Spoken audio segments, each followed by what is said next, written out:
조선 성종 임금 시절 온 나라를 뒤흔들었던 여인이 있었다. 양반들의 가식적인 도덕심을 비웃듯 자신의 욕망을 당당하게 따랐으나 결국 시대의 잔인한 칼날 앞에 제물이 되어야 했던 여인. 후대의 역사는 그녀를 음탕한 기생의 대명사로 낙인 찍었으나 그녀는 본래 기생이 아니었다. 그녀의 이름은 어우동. 이 이야기는 조선이라는 거대한 감옥 안에서 가장 뜨겁게 타올랐다 사라진 한 여인의 불꽃 같은 삶에 대한 기록이다. 책과 문서를 다루는 관청의 높은 관원이었던 박윤창의 집안은 명문가답게 예의범절과 규칙이 엄격하여 한치의 흐트러짐도 허용하지 않았다. 이러한 가문의 분위기 속에서 귀한 딸 어우동은 아름답고 총명한 처녀로 자라났다. 담장 너머로 부는 봄바람이 매화 향기를 실어올 때마다 그녀는 책에서 눈을 떼고 먼 하늘을 바라보곤 했다. 옛 성인들의 가르침을 담은 책을 읽어도 마음의 의문은 풀리지 않았다. 남자는 드넓은 세상을 호령하며 수많은 첩을 거느려도 덕망 높은 선비라 칭송받고 여자는 평생 방 한 칸에 갇혀 남편의 얼굴만 바라보며 숨죽여 살아야 하는 현실에 의구심이 들었던 것이다. 그러나 조선의 법과 관습은 어린 그녀에게 깊이 생각할 시간을 주지 않았다. 그녀에게 내려진 혼처는 태종 임금의 아들인 효령대군의 증손자이자 왕실의 친척인 태강수 이동과의 결혼이었다. 왕실의 족보에 이름을 올리는 화려한 혼례 속에서 그녀는 붉은 혼례복을 입고 연지곤지를 찍은 채 가마에 올랐다. 남편인 태강수 이동은 마음이 약하고 철이 없는 사내였다. 그는 아내의 지적인 아름다움이나 깊은 내면에는 전혀 관심이 없었으며 대신 기생집을 전전하며 노는 데만 정신이 팔려 있었다. 태강수는 아내의 똑 부러지는 말씨와 기품 있는 태도를 오히려 부담스러워하며 조신한 아내란 그저 집안을 지키는 가구와 같으니 자신을 가르치려 들지 말라고 했다. 그러던 어느 날 태강수는 은으로 비녀나 그릇을 만드는 은장이를 집으로 불러들였다. 그러고는 뜬금없이 아내가 은장이와 눈이 맞아 바람을 피웠다는 터무니없는 모함을 꾸며냈다. 이는 훗날 조정의 조사에서 거짓말임이 밝혀질 무고였으나 결국 어우동을 집안에서 내쫓는 구실이 되었다. 친정으로 쫓겨 돌아온 어우동을 맞이한 것은 따뜻한 위로가 아니었다. 가문의 수치라며 고개를 돌리는 아버지와 혀를 차는 하인들의 차가운 시선뿐이었다. 어우동은 어두운 방 안에서 거울을 보며 남편에게 버림받은 것이나 여인으로 태어난 것이 과연 죄가 되는지 스스로에게 물었다. 어우동은 더 이상 가문의 울타리나 남편의 이름 뒤에 숨지 않기로 결심했다. 친정을 나와 한양 한복판에 스스로 살 집을 마련한 그녀는 담장을 낮추고 대문을 활짝 열었다. 조선 성종 시절의 한양은 겉으로는 유교적인 도덕으로 가득 차 있었으나 밤이 되면 억눌린 욕망이 들끓는 도시였다. 어우동은 여종과 함께 거리를 거닐며 자신의 아름다움을 감추지 않았다. 화려한 비단옷을 입고 향기를 풍기며 걷는 그녀의 모습은 단숨에 한양 한량들의 마음을 사로잡았다. 그녀의 집은 곧 한양에서 가장 뜨거운 사랑방이 되었다. 그러나 어우동은 몸을 파는 기생이 아니었으며 사내를 선택하는 주체였다. 기생들은 사내의 돈에 움직였지만 어우동은 오직 자신의 마음과 예술적 흥취에만 움직였다. 그녀는 검은고를 켰고 시를 읊었다. 높은 관원의 집안 출신답게 학식과 예술적 재능이 깊고 뛰어났기에 사내들은 처음에는 그녀의 육체를 탐해 몰려들었다가 이내 거침없는 지성과 깊이에 매료되어 무릎을 꿇었다. 어우동의 방을 거쳐간 사내들의 면면은 화려하기 그지없었다.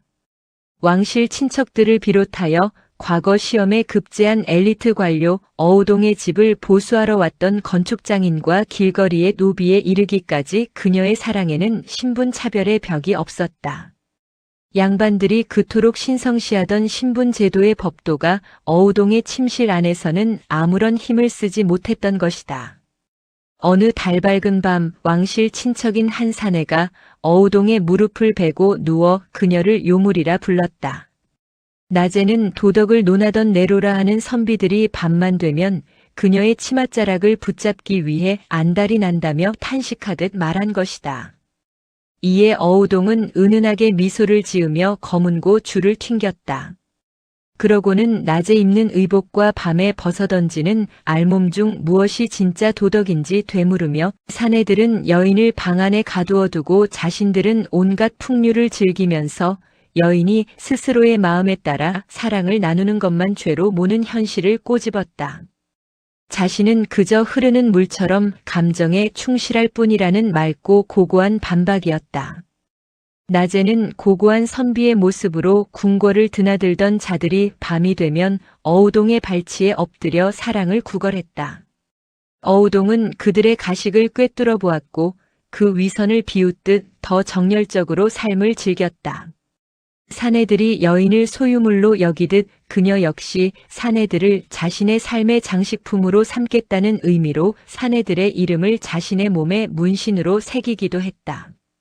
어우동의 이름은 한양을 넘어 임금이 있는 대궐에까지 파다하게 퍼졌다.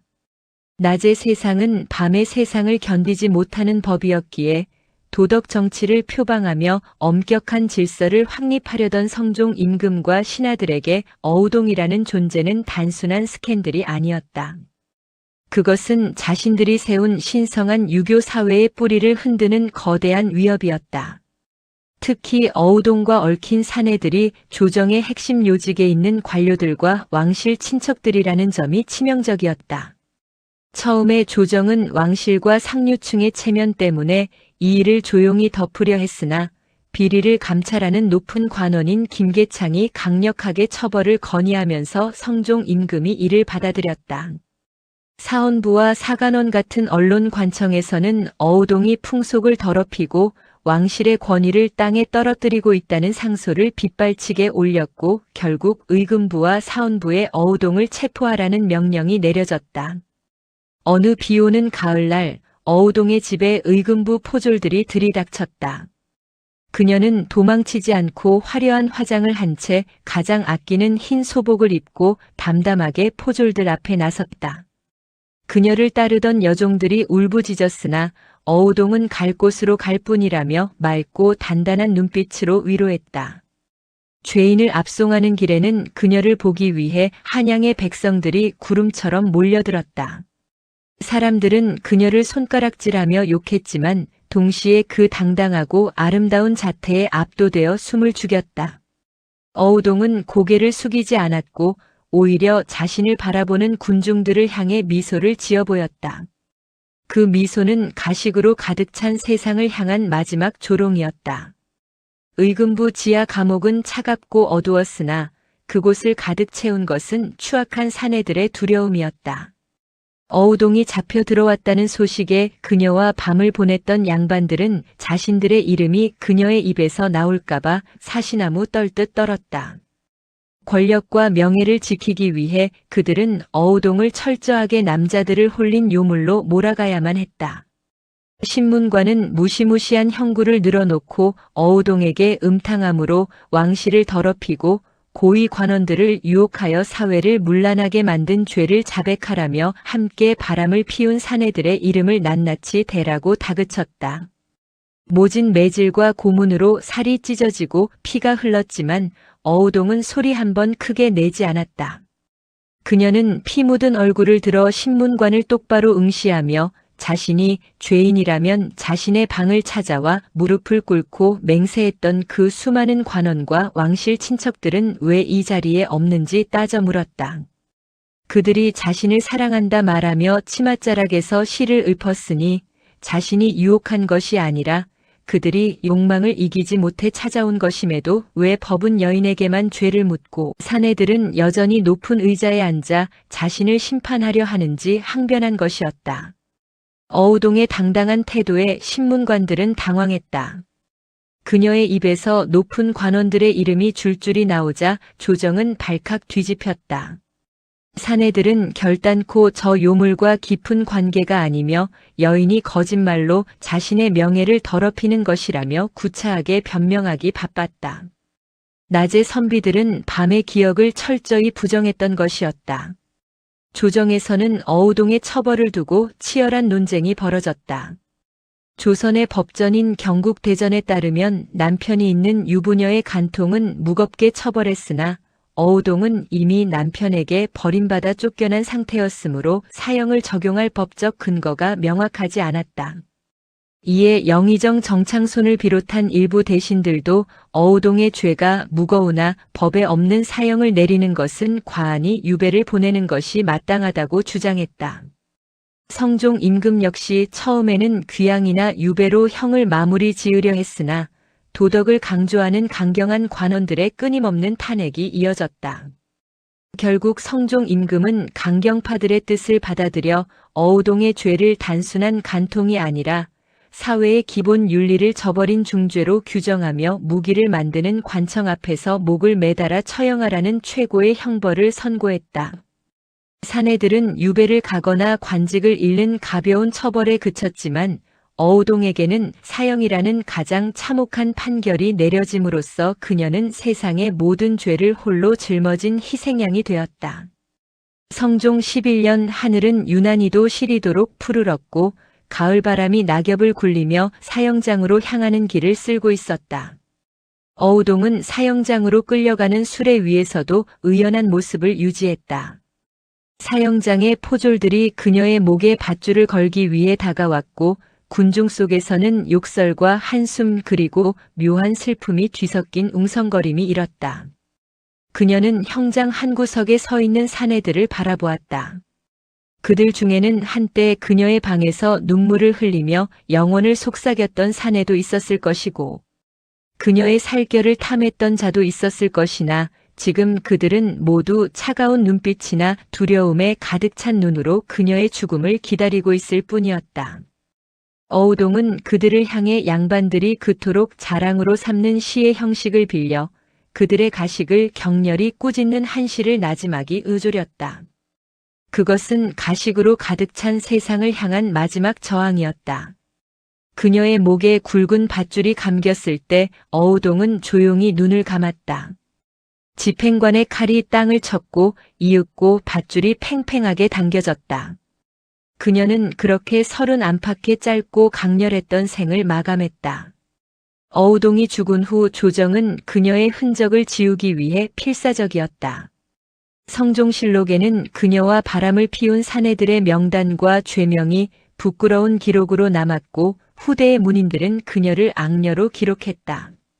그러나 권력이 붓으로 쓴 역사 아래에는 백성들이 입에서 입으로 전하는 진짜 역사가 존재했다. 한양의 기생집에서는 밤마다 어우동이 지었다는 시가 노래로 불렸고 억압받던 조선의 여인들은 남몰래 그녀의 당당함을 동경했다.